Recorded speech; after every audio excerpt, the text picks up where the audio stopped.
은혜 받으실 말씀은 요한계시록 11장 1절 말씀입니다. 또 내게 지팡이 같은 갈대를 주며 말하기를 일어나서 하나님의 성전과 제단과 그 안에서 경배하는 자들을 청량하되. 아멘. 진주문 만민교회 담임이신 김상희 목사님께서 진리의 저울 위에 서서 제목의 말씀 증거해 주시겠습니다. 사랑하는 성도님들, 2월 16일부터 3월 11일까지 24일간 인도와 방글라데시 선교 출장을 잘 다녀올 수 있도록 기도해 주신 당회장님과 또 성도님들께 감사드립니다. 또 모든 영광을 우리 아버지 하나님께 올려드립니다. 네. 감사합니다. 네, 출장 중에 인도의 단골 과일 가게를 들렀습니다. 예전에 그 가게는 제대로 된 저울이 없어 돌을 올려놓고 과일 무게를 달았습니다. 그 돌의 무게가 1kg인지 알 수 없었지만 집에 와서 저울로 다시 무게를 재어보면 언제나 더 많이 주는 좋은 아저씨였습니다. 그런데 이번에 가보니까 그 과일 가게도 전자저울을 사용하고 있었습니다. 그 모습을 보면서 예전에 들었던 재미난 이야기가 떠올랐습니다. 어느 날 몇 명의 목수가 함께 집을 지었습니다. 한 사람은 문을 만들고 또 다른 한 사람은 문틀을 만들었습니다.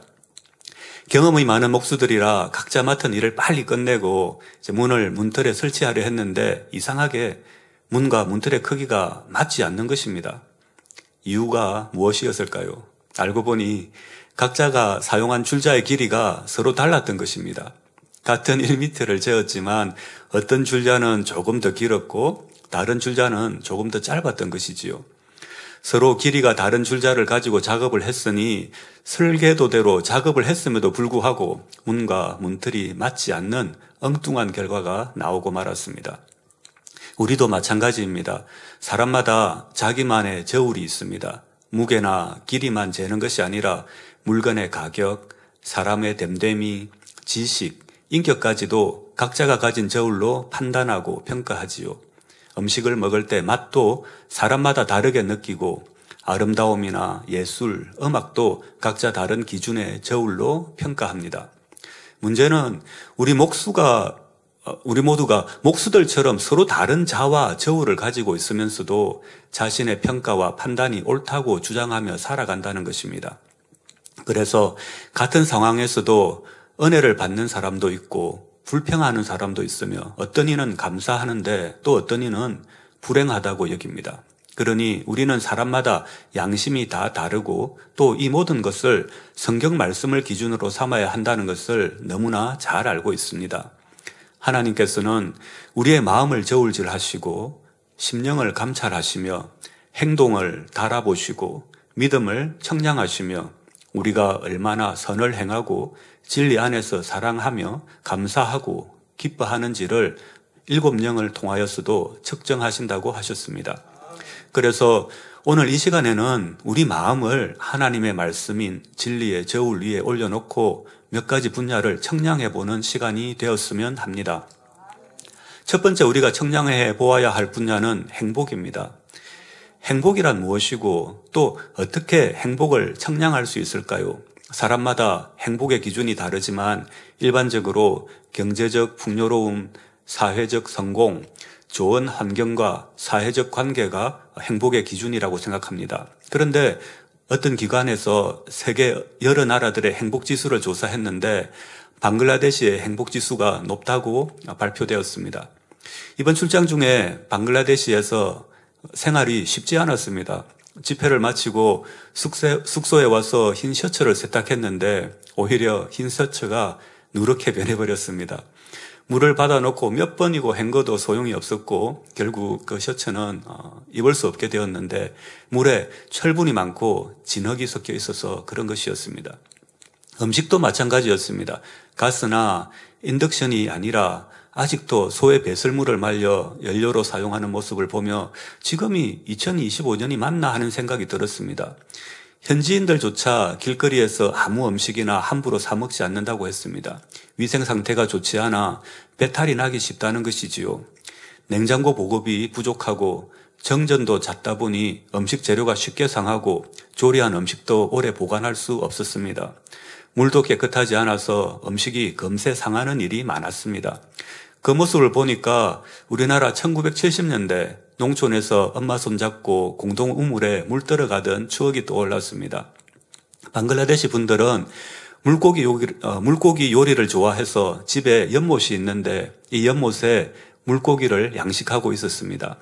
방글라데시와 인도를 비교해보면 방글라데시의 길거리에서는 소를 거의 볼 수 없어서인지 거리는 더 깨끗해 보였지만 전체적인 인프라나 생활 여건은 오히려 인도보다 더 열악한 면이 있었습니다. 그런데 이런 열악한 환경에도 불구하고 방글라데시의 행복지수가 미국이나 다른 선진국보다 더 높게 나왔다는데 왜 그런 결과가 나왔을까요?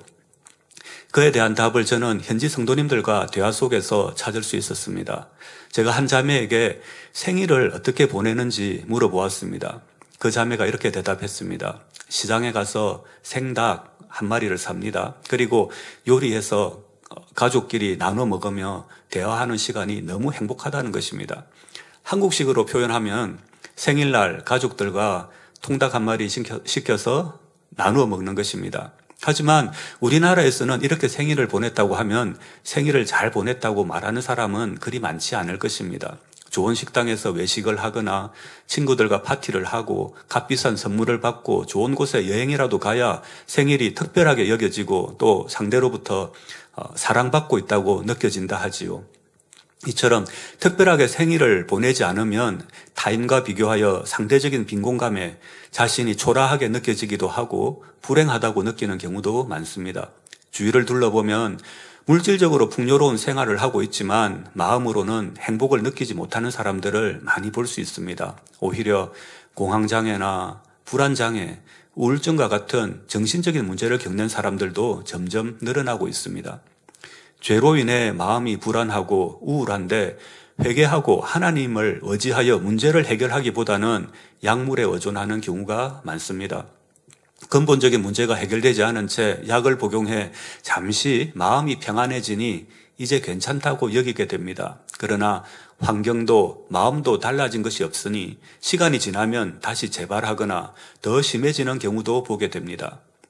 이 세상이 너무 죄악으로 혼탁하다 보니 도무지 이해되지 않는 일들도 많고 말씀대로 살아갈 수 있는 환경 자체가 되지 않는 경우도 있지요. 불의한 일인 줄 알지만 급여를 받기 위해 일해야 하는 사람도 있는 것을 봅니다. 그렇게 현실의 벽에 부딪히다 보면 마음은 점점 지치고 불행에 빠지게 됩니다. 진정한 행복은 얼마나 풍요로운 환경에 있느냐에 달려있지 않고 서로 사랑하고 이해하는 관계 속에 있다는 것입니다. 아마도 방글라데시 국민들이 물질적으로는 풍요롭지 않지만 행복지수가 높은 이유는 가족 간의 유대가 깊고 서로 마음을 나누며 살아가기 때문일 것입니다. 이 시간 우리 자신에게 한번 물어보시기 바랍니다. 나는 지금 행복합니까?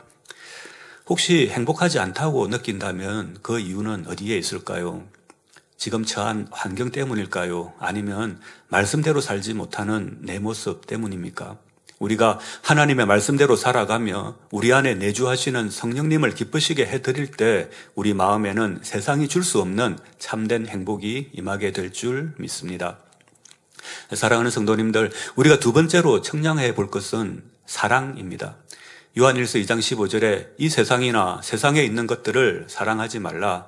누구든지 세상을 사랑하면 아버지의 사랑이 그 속에 있지 아니하니 하신 말씀과 같이 세상을 사랑하면 하나님의 사랑이 그 속에 있지 않다고 말씀하십니다.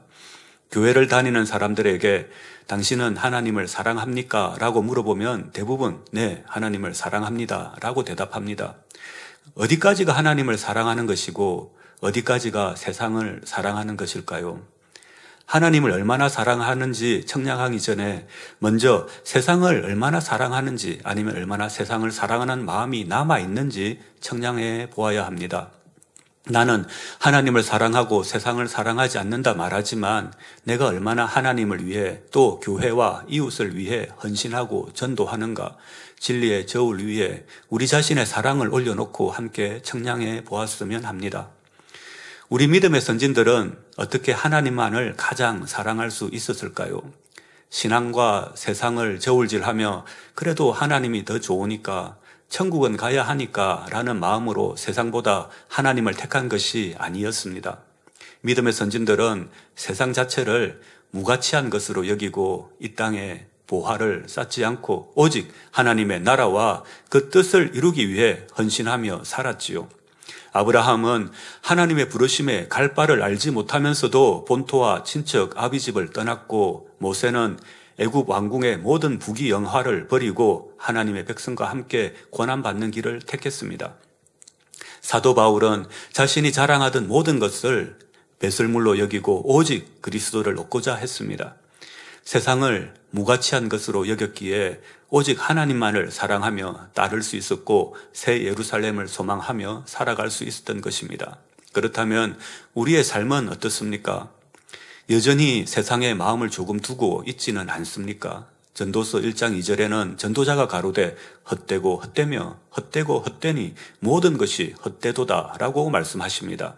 그렇다면 우리는 이 말씀대로 세상이 헛되니 허무주의로 살아야 하는 것일까요? 세상 사람들 중에는 이렇게 말하는 일들도 있습니다. 사람은 우연히 태어났고 죽으면 끝이다. 절대적인 선과 악도 없고 결국 모든 것은 사라진다. 이것이 바로 허무주의입니다. 그러니 아무런 목적도 의미도 없이 시간을 헛되이 보내며 살아가는 것이지요. 그러나 하나님의 자녀는 다릅니다. 헛되고 헛되다는 말씀은 인생 자체가 무의미하다는 뜻이 아닙니다. 해 아래 곧 하나님 없이 주님 없이 세상만 바라보며 살아가는 모든 수고가 헛되다는 의미입니다. 반대로 우리를 창조하신 하나님의 말씀 안에서 살아가는 삶은 결코 헛되지 않습니다. 하나님은 우리가 심은 대로 행한 대로 갚아주시며 선악간에 심판하시지요. 예수님께서는 마태복음 22장 39절에서 내 이웃을 내 몸과 같이 사랑하라 라고 말씀하셨습니다. 그렇다면 우리는 이웃을 어디까지 또 얼마나 사랑해야 내 몸과 같이 사랑한다 할 수 있을까요? 요한복음 15장 13절에 사람이 친구를 위하여 자기 목숨을 버리면 이에서 더 큰 사랑이 없나니 라고 말씀하십니다. 우리 주님의 사랑은 죄인 되어 하나님과 원수된 영혼들을 위해 자신의 생명까지 내어주시는 희생적인 사랑입니다. 그렇다면 우리가 어떻게 주님의 그 큰 사랑을 기억하며 우리 삶에서 그 큰 사랑을 실천할 수 있을까요? 고린도전서 12장 27절에 너희는 그리스도의 몸이요 지체의 각 부분이라 하셨습니다. 문자 그대로 해석해 본다면 교회 안에서 내가 맡은 사명을 잘 감당하면 된다. 나는 구역장이니까 구역장 역할을 잘하면 된다 생각하지요. 그러나 겉으로 구역 모임이 잘 이루어지고 있는 것 같아도 개인적인 문제로 힘들어하는 구역원이 있는데 우리가 그 아픔을 알지 못하고 모른 채 지나간다면 그리스도의 한 몸이라고 할 수 있을까요?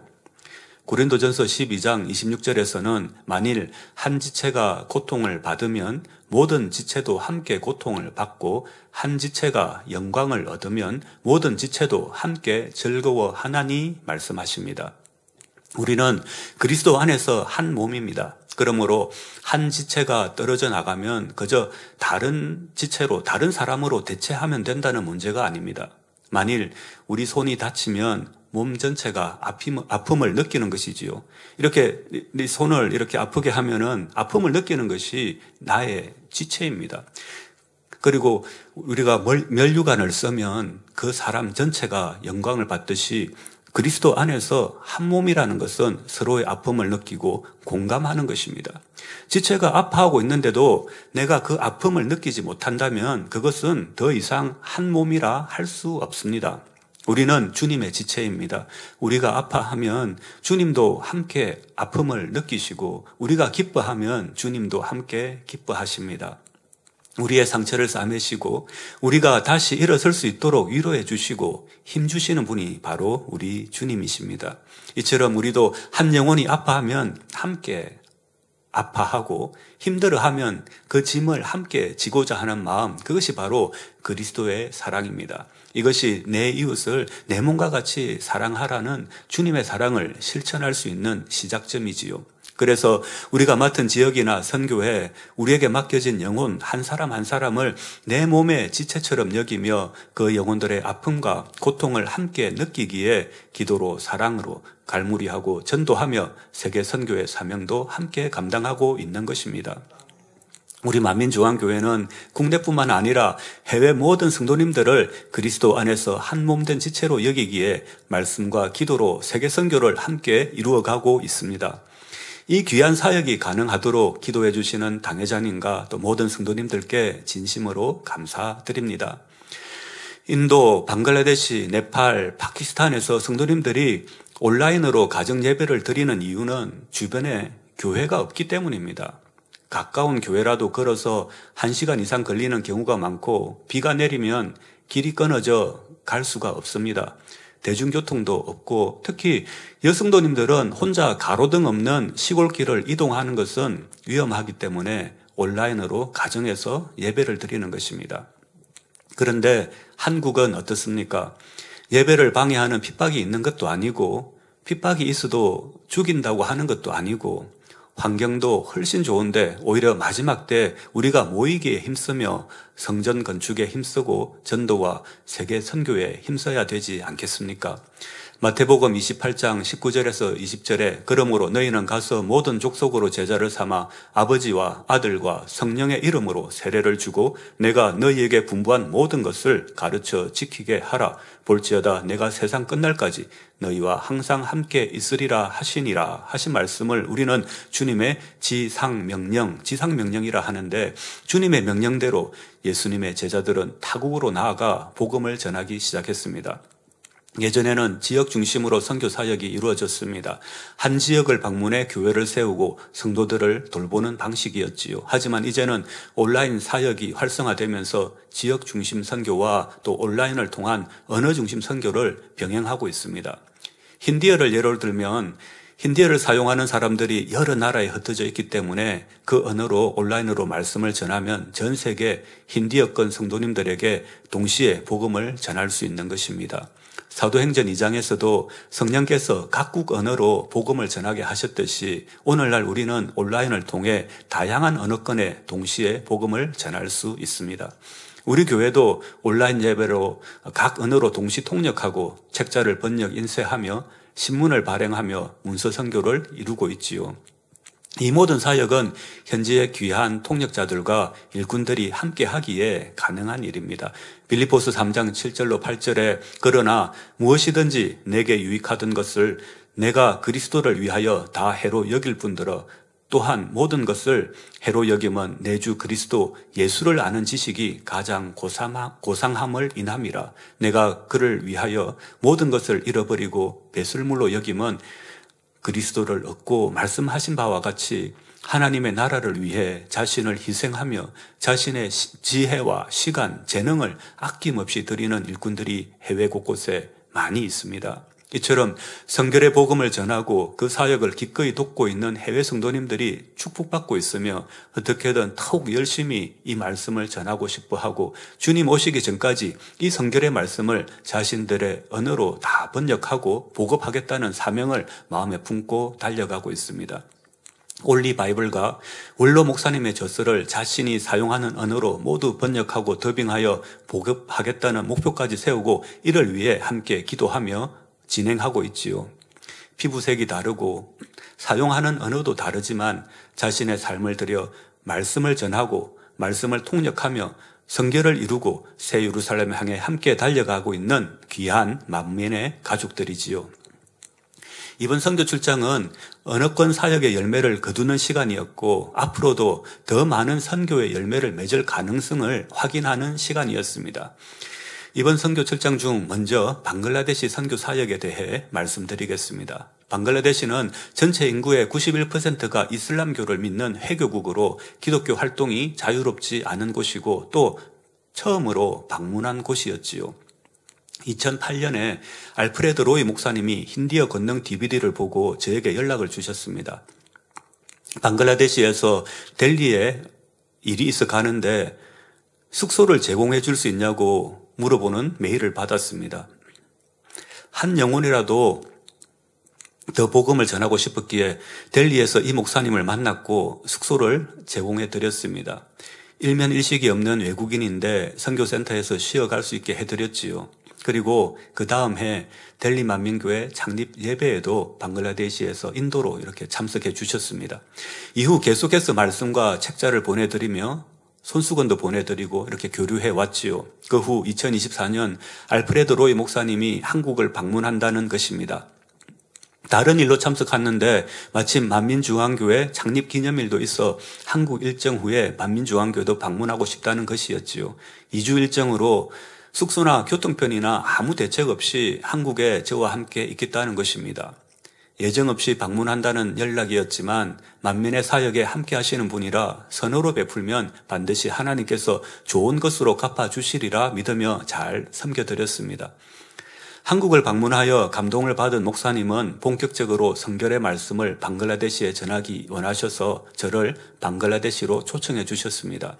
2008년 알프레드 로이 목사님을 만나 함께 방글라데시 선교를 위해 기도한 지 17년이 지나 성결의 복음을 가지고 그 땅을 밟을 수 있게 된 것이지요.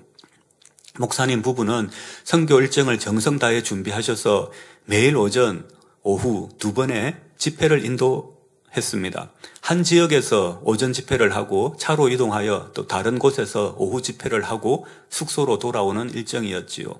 힘들다 하지 않고 주님께서 함께 하시는 증거들을 보며 충만하게 일정을 진행했습니다. 방글라데시 언어인 벵가르를 통역하는 알드린 형제는 알프레드 로이 목사님의 아들입니다. 알드린 형제는 어릴 때부터 아버지인 알프레드 목사님의 사역을 보아왔습니다. 대형 교단에서 사역을 하다 교회 내 정치적인 이유로 사임을 한 후 가정에 경제적인 어려움도 찾아왔다고 하지요. 그리고 말씀도 많이 알고 교회 운영과 사역에 대해서도 많이 알고 있다 했습니다. 그런데 지난 2년 동안 벵가르로 만민의 예배를 통역을 하면서 배운 것이 예전에 배웠던 것보다 더 많다고 하였습니다. 성결의 말씀을 듣고 은혜를 받은 것이지요. 그래서 이 만민중앙교회의 가르침을 실천하는 교회를 방글라데시에 세우고 싶다고 하며 선교 사역에 동참하고 있습니다. 그래서 2023년부터 십자가의 도를 벵갈어로 번역하고 감수를 마친 후 현지에서 1000권을 인쇄했습니다. 그리고 이번 출장에서 현지 목회자들을 초청하여 십자가의 도 방글라데시어 출판 기념회를 열게 되었습니다. 현지 언론사 사장님도 참석해 주셨지요. 출판 기념회에서는 목회자들이 그룹을 나누어 그 자리에서 직접 벵갈어 십자가의 도 책을 읽고 왜 하나님께서 선악과를 두셨는가, 왜 예수 그리스도만이 유일한 구세주가 되시는가와 같은 주제로 함께 토론하고 발표하는 시간을 가졌습니다. 그중 한 목회자는 목사로서 이 책을 통해 지금껏 몰랐던 많은 진리를 깨닫게 되었습니다 라고 말씀하셨고, 또 귀한 말씀을 더 깊이 배우고 반드시 성도들에게 전하겠다라고 고백하기도 했습니다. 이후 책을 읽은 독자들은 이 말씀을 통해 큰 은혜를 받았습니다. 치료를 받았습니다. 이 말씀을 더 깊이 배우고 싶은데 만민신학교가 있습니까? 또는 저희 지역에서도 저희 교회에도 방문해 주셔서 집회를 열어주시라는 요청도 있었습니다. 이렇게 책을 읽고 은혜 받은 독자들이 만민의 가족이 되고 유튜브 고정 시청자가 되는 것이지요. 일정 중에 온라인으로 예배를 드리고 있는 만민 가정교회들을 방문하여 성도님들을 만나 상담하고 기도해 드렸습니다. 얼마나 성결의 말씀을 사모하고 또 한국에서 만민의 주의 종이 왔다고 정성 다해 섬겨주시는지 그 사랑에 감동을 받았습니다. 방글라데시에 벌써 20명 이상씩 모이는 가정교회가 5곳 이상 생겨났고, 이제는 방글라데시 전역에 만민의 가정교회가 이루어질 수 있도록 알드린 형제와 함께 온라인 사역을 이어가고 있습니다. 이처럼 방글라데시에도 책자가 보급되고 또 온라인 사역을 병행하여 성결의 말씀이 깊이 뿌리 내리고 있음에 감사드립니다. 다음은 인도 중부 지역 마라티 여권으로 가보겠습니다. 마라티어는 언어입니다. 마라티어는 인도 상업 중심 도시인 뭄바이를 중심으로 주변 지역 약 1억 명 이상이 사용하는 언어로 인도에서 매우 중요한 언어 중 하나입니다. 마라티어권 사역에서 시탈 성도님이 통역을 맡아 충성스럽게 헌신하고 있습니다. 시탈 성도는 어느 날 기독교 서점에서 힌디어로 번역된 지옥 책자를 접하게 되었고 그 말씀을 통해 신앙의 큰 깨달음을 얻게 되었습니다. 이후 인터넷을 통해 원로 목사님의 저서를 주문하여 읽으면서 성결의 말씀 가운데 큰 은혜를 받고 이 귀한 말씀을 전하고 싶다는 선한 소원을 마음에 품게 되었다고 고백했습니다. 빌립보서 2장 13절 말씀에 너희 안에서 행하시는 이는 하나님이시니 자기의 기쁘신 뜻을 위하여 너희로 소원을 두고 행하게 하시나니 하신 말씀처럼 하나님께서는 시탈 성도님의 마음에 선한 소원을 주시고 실제로 그 뜻을 이루어 가게 하신 것입니다. 그러던 중 델리 만민교회에서 마라티어 통역자를 찾고 있다는 소식을 듣고 기쁨으로 지원하였고 지금은 마라티어권 사역에서 중요한 일꾼으로 귀하게 쓰임받고 있습니다. 시탈 성도는 전도하고자 하는 마음이 뜨거워져 마라티어로 만민뉴스를 번역하고 인쇄하여 현지 교회와 기독교 서점에 배포하였습니다. 이를 통해 GCN-TV 마라티어 채널이 널리 알려지게 되었고 시청자 수가 눈에 띄게 증가하게 되었습니다. 더욱 감사한 것은 시탈 자매의 어머니 미나 성도님께서 10년 동안 허리 디스크로 인해 극심한 통증 가운데 지내셨는데 금번 출장 일정 중 뭄바이 집회에 참석하셔서 기도를 받은 후 통증이 사라지고 허리를 자유롭게 움직일 수 있게 되었다고 간증하셨습니다. 이 일을 계기로 남편과 가족들도 확신을 가지게 되었고 온 가족이 한 마음이 되어 만민의 사역을 힘껏 돕고 있습니다. 시탈 성도님은 프랜차이즈 업체 관리 분야에서 15년 이상 종사하며 상권 분석, 인테리어, 매장 운영 등 다양한 분야에서 풍부한 경험을 쌓은 분입니다. 이러한 경력을 살려서 앞으로 만민가정교회가 설립되고 정착하는 데에 필요한 체계적인 시스템을 구축하여 보급하고 싶다는 비전도 함께 나누어 주셨습니다. 이번 선교 일정 중에는 마라티어권에 속한 가정교회 시청자들을 직접 만나 말씀을 전하고 기도해 드리는 귀한 시간을 가졌는데 시탈 성도님이 있었기에 가능한 일이었지요. 이처럼 하나님께서 각 어느 건에 맞는 일꾼을 세우시고 그들을 통해 복음이 또 성결의 말씀이 뿌리 내리게 하심에 감사드립니다. 이 지역에는 또 다른 일꾼도 있습니다. 인도 중부 지역 푸네에서 사역하시는 프라빈 목사님입니다. 오랜 시간 목회를 했지만 좀처럼 열매가 맺혀지지 않았다고 하셨지요. 생활도 어려웠고 기도해도 응답이 없었고 결국 마음속에 이제는 목회를 그만두어야 하나 하는 깊은 절망이 찾아왔다고 합니다. 그렇게 무거운 마음으로 마지막이라는 심정으로 주님 제 길을 인도해 주세요라고 기도를 드렸다고 합니다. 그 기도를 마치고 지나는 길에 기독교 서점을 방문해서 집어든 책이 바로 십자가에도 힌디어 번역본이었습니다. 책장을 넘기며 말씀을 읽는 순간 이 말씀이 바로 내가 전해야 할 복음이다 생각하셨고 가슴 속에서 뜨거운 사명감이 다시 불타올랐다고 합니다. 목사님은 이제 어디를 가든 이 성결의 말씀을 전하며 또 성결 신학을 정식으로 배워 만민의 사역자로서 주의 종이 되고 싶다고 고백하셨습니다. 사랑하는 성도님들, 우리가 너무나 익숙하게 보고 있는 이 책 한 권, 그리고 항상 들을 수 있는 성결의 말씀이 인도 현지에서는 한 사람의 생명을 살리는 등불이 됩니다. 현지에서 인쇄된 책이 얼마나 소중한지 모릅니다. 어두운 길을 헤매던 사람에게는 삶의 방향이 되고 질병으로 절망해 있는 사람들에게는 치료의 소망이 되며 죄에 눌려있던 영혼에게는 용서와 구원의 길을 열어주는 너무나 값진 보물이 되는 것입니다. 한국에서는 흔하게 접할 수 있는 책 한 권이지만 현지에서는 손에 넣기조차 어려운 기도의 열매이자 생명을 살리는 씨앗이 되는 것입니다. 그 귀한 책 한 권이 그 말씀 한 줄이 번역되어 현지인들에게 전해질 때 어떤 이에게는 눈물의 기도 제목이고 어떤 이에게는 영혼의 마지막 소망이 되기도 합니다. 이처럼 온라인 선교와 책자를 번역하고 인쇄하여 보급하는 문서 선교가 얼마나 효과적인지 이번 선교를 통해 다시 한번 확인할 수 있었습니다.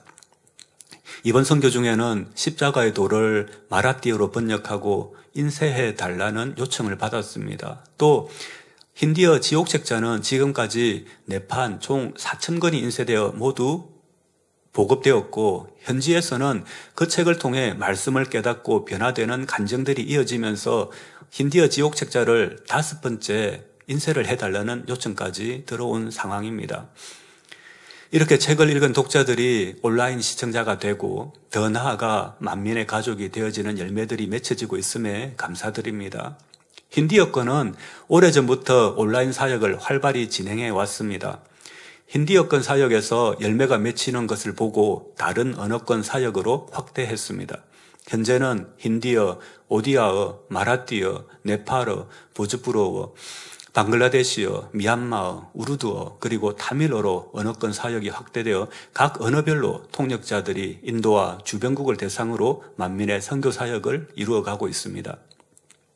이번에 힌디어권 사역에서 확인한 것은 시청자들의 직업 구성이 교수, 세무사, 간호사, 교사 등으로 중상층이 많았고 젊은 시청자들도 많았다는 점입니다. 특히 10대 청소년들이 많이 참여할 수 있도록 각 가정교회가 순서를 정해 온라인으로 찬양 인도를 하기도 하고 각 가정교회의 장점을 살려 프로그램을 만들어 함께 나누고 있습니다. 이렇게 서로 연결되면서 자연스럽게 온라인에서 모이고 소통할 수 있는 공간이 형성되고 있고 앞으로는 이런 흐름에 따라 하나의 플랫폼으로 만들어 전 세계 힌디어를 사용하는 시청자들에게 성결의 복음을 전하고 구원의 길로 인도하는 사역을 계속해서 해나가고자 합니다. 감사한 것은 이제 인도의 일꾼들이 성장하여 시청자와 전화 상담을 통해 주님을 영접하게 하고 성령을 받게 돕고 있다는 사실입니다. 십자가의 도를 전하고 주님을 영접하는 기도를 하면 전화 통화상인데도 그 자리에서 회개하는 역사를 통해 성령을 받고 치료의 은혜까지 임하고 있습니다. 이 간증들을 들은 다른 상담자들도 다른 일꾼들도 같은 방식으로 전화로 복음을 전하며 계속해서 열매들이 맺어지고 있는 것을 보며 저는 너무나 기뻤고 인도 선교 사역 가운데 큰 보람을 느끼는 순간이었습니다. 새신자 교육도 현지 일꾼들이 맡아 진행하고 있으며 청년부 모임도 온라인으로 열려 인도뿐만 아니라 방글라데시, 파키스탄, 싱가포르, 말레이시아, 영국, 아프리카, 사우디아라비아 등에 있는 힌디어권 청년들이 함께 모여 온라인상에서 말씀과 간증을 나누고 교제하고 있습니다. 이렇게 온라인상에서 만민의 영적 커뮤니티가 만들어지고 있지요. 인도 출장의 마지막 일정은 델리 성도님들과의 만남이었습니다. 3월 8일 델리 YMCA 회관에서 집회가 있었습니다. 집회 전날 직접 행사장을 방문해서 장소를 확인하고 사운드 시스템과 마이크, 음향 장비를 점검했습니다. 오랫동안 사용하지 않아 장비는 녹슬어 있었고 잡음도 심했습니다. 녹도 닦고 먼지도 털어냈지만 앰프에 기타를 연결해 보니 악기 소리가 나지 않았습니다. 한국 같으면 금방 부품을 구할 수 있었겠지만 인도에서는 어떻게 해볼 방법이 없었습니다. 결국 기타 줄만 갈고 앰프에 연결해도 소리가 나지 않는 상태로 찬양을 인도해야 했습니다. 또 행사장 주변은 또 길이 복잡하여 포인트마다 안내를 배치하게 하고 성도님들이 드실 식사와 간식, 교통편까지 모두 하나하나 점검했습니다. 모든 준비를 마치고 숙소로 돌아오는 길에 문득 눈물이 났습니다. 내가 시간이 더 있다면 일꾼들에게 하나라도 더 가르쳐주고 가고 싶은데 출국을 이틀 앞둔 상황이었습니다.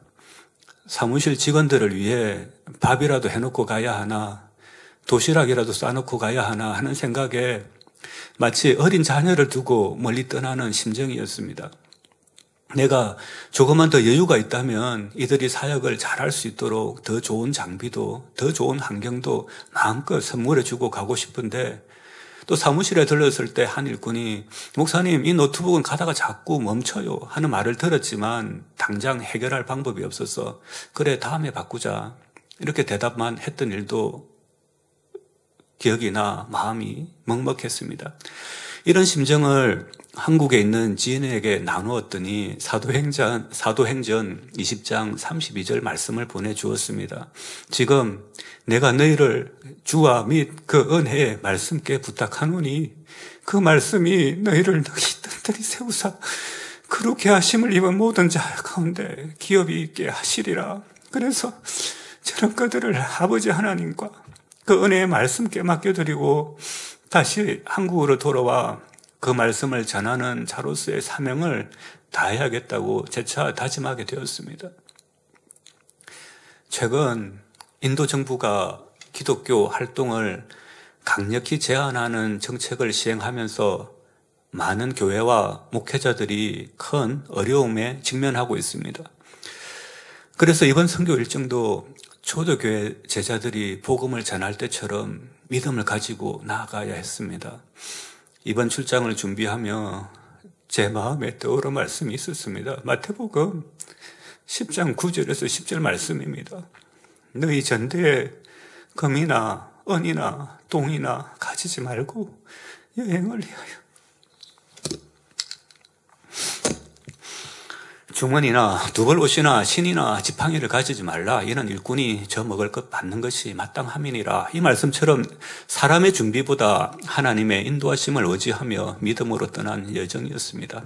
먼저 가장 큰 문제는 예배와 집회 장소에 관한 것이었습니다. 정부의 새로운 정책에 따르면 교회는 자기 소유의 건물에서만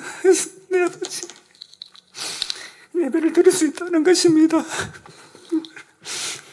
임대 건물에서 예배를 드릴 경우 건물주에게도 불이익이 있기 때문에 예배 장소를 구하기가 어려운 상황이었습니다.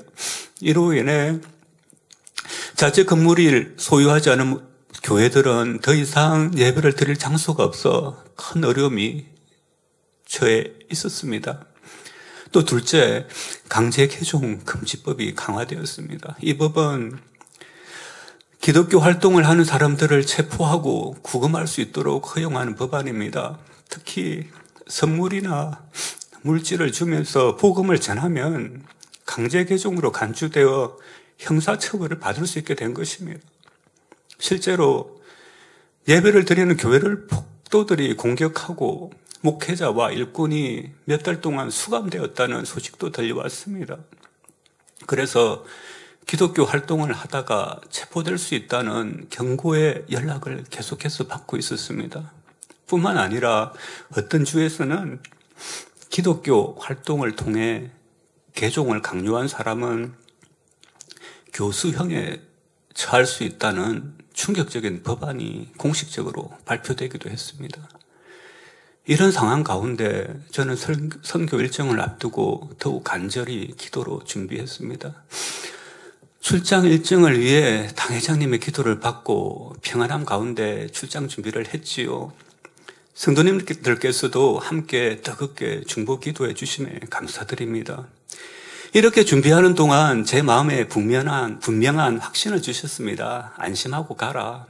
그 말씀과 함께 마음의 평안이 임했고 담대하게 선교 일정을 시작할 수 있었습니다. 그리고 그 길 위에서 아버지 하나님께서는 함께 하시는 증거들을 보여주셨습니다. 방글라데시에서는 35년 동안 걷지 못했던 분이 일어나 걷게 되는 놀라운 역사가 있었습니다. 불구마리 몬돌 성도님은 약 35년 전 자전거에 심하게 부딪혀 땅에 넘어지는 사고를 당했습니다.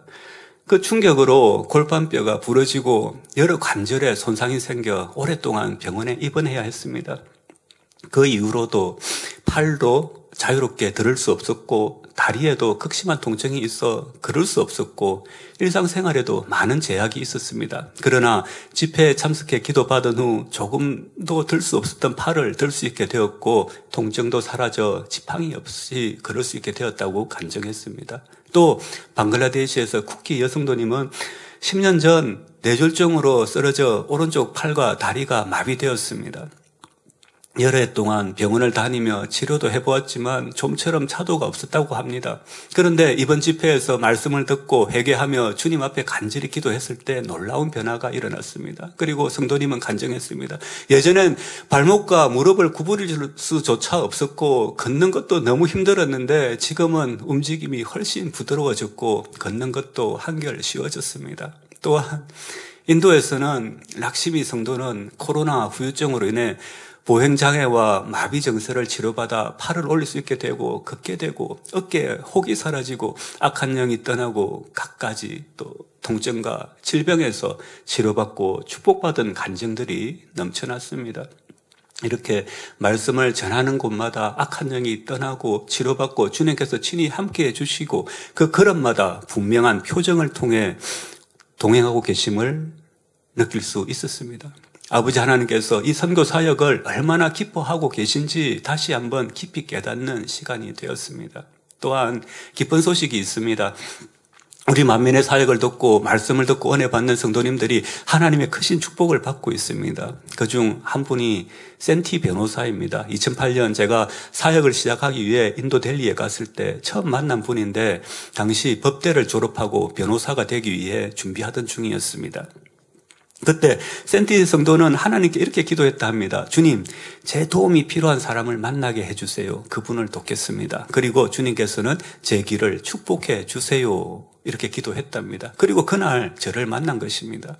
그 만남이 결코 우연이 아니라 하나님께서 예비하신 만남이었다는 것을 시간이 지난 뒤에야 알게 되었습니다. 2008년 당시 저는 델리 선교센터를 임대하고 선교를 위한 현지 법인을 설립해야 했습니다. 또한 만민뉴스를 발행하기 위해 정기 간행물 등록도 함께 진행해야 했지요. 계약서 작성부터 행정 절차 하나하나까지 적지 않은 시간과 비용이 필요한 상황이었습니다. 현지 경험이 없던 제가 일반적인 방법대로 에이전시를 통해 진행했다면 약 1,000만 원 정도의 비용이 필요한 상황이었지요. 그런데 하나님께서는 센티 변호사라는 귀한 분을 예비해 두셨던 것입니다.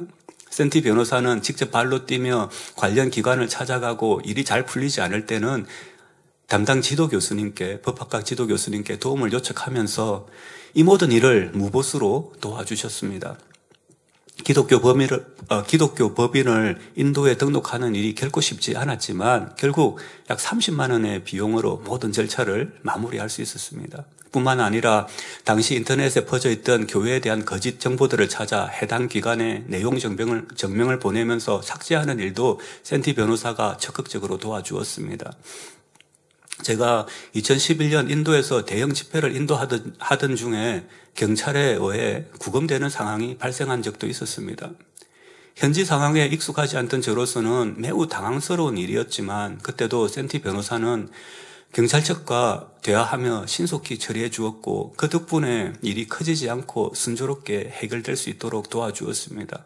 그리고 그 후 하나님께서는 센티 변호사를 크게 축복하여 주셔서 지금은 나갈랜드 국립대학교에서 법학과 교수로 재직하고 있습니다. 센티 변호사도 이와 같은 축복을 받은 것은 만민의 사역을 도왔기 때문이라고 고백하고 있습니다.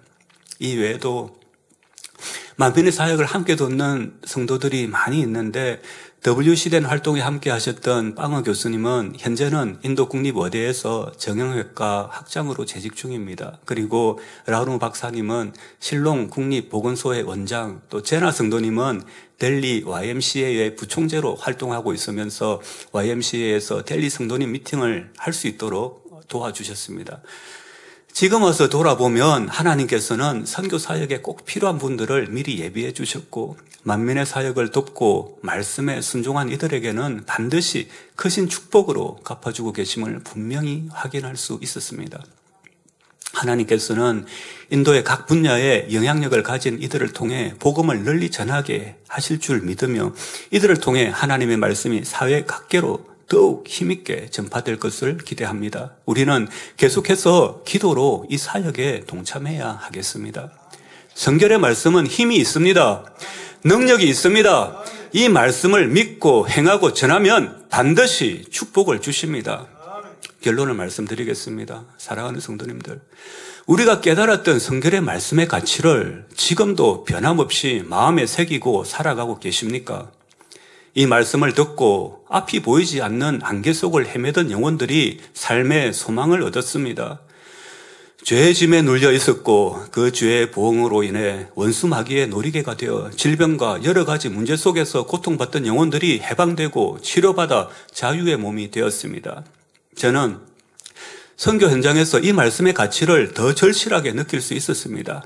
아버지 하나님께서는 원로 목사님을 통해 이 귀하고 능력 있는 말씀을 이 재단에 맡겨주셨습니다. 이제 우리는 이 성결의 말씀을 마음에 새기고 행하고 이 말씀이 선포될 성전을 건축하며 땅끝까지 이 성결의 말씀을 전해야 할 책임이 있는 것입니다. 우리가 예수 그리스도의 보혈로 죄사함 받고 구원받은 이 은혜의 가치는 어떻습니까? 하나님께서 우리에게 베풀어 주신 이 은혜는 아무리 큰 저울로도 아무리 긴 줄자로도 측량할 수 없습니다. 주님의 은혜는 우리가 선해서 받은 것도 아닙니다. 어떤 공로가 있어서 주어진 것도 아닙니다. 우리가 자격이 있어서 누린 것도 아닙니다. 오직 주 예수 그리스도의 사랑, 그 십자가의 희생으로 말미암아 값 없이 주어진 아버지 하나님의 선물인 줄 믿습니다. 행복은 어떤 조건에서 오는 것이 아니라 하나님과의 관계 속에서 만들어지는 것입니다. 하나님과 나와의 관계, 나를 위해 생명 주신 주님과의 관계 안에서 그 위에 매일매일 주님의 은혜를 쌓아가는 것이지요. 진리의 저울 위에 매 순간 무게를 더해 가시기 바랍니다. 말씀대로 살아낸 그 하루하루가 영원한 생명의 상급이 되어 우리의 믿음과 사랑을 더해 줄 것입니다. 그리하여 아름다운 신부되어 주님 다시 오실 그날 기쁨으로 주 앞에 당당히 설 수 있는 우리 모두가 되시기를 주님의 이름으로 기원드립니다. 들으신 말씀을 생각하시면서 함께 기도하시겠습니다. 사랑의 아버지 하나님 감사드립니다. 말씀의 저울 위에서 우리 생각과 마음 중심을 점검할 수 있도록 도와주시기 원합니다. 주님 오실 때까지 성결을 이루고 또 이 귀한 성결의 복음을 땅끝까지 전하도록 또 새 성전 건축이 신속히 이루어지게 도와주시옵소서. 감사드리며 우리 주 예수 그리스도의 이름으로 기도하옵나이다. 아멘. 만민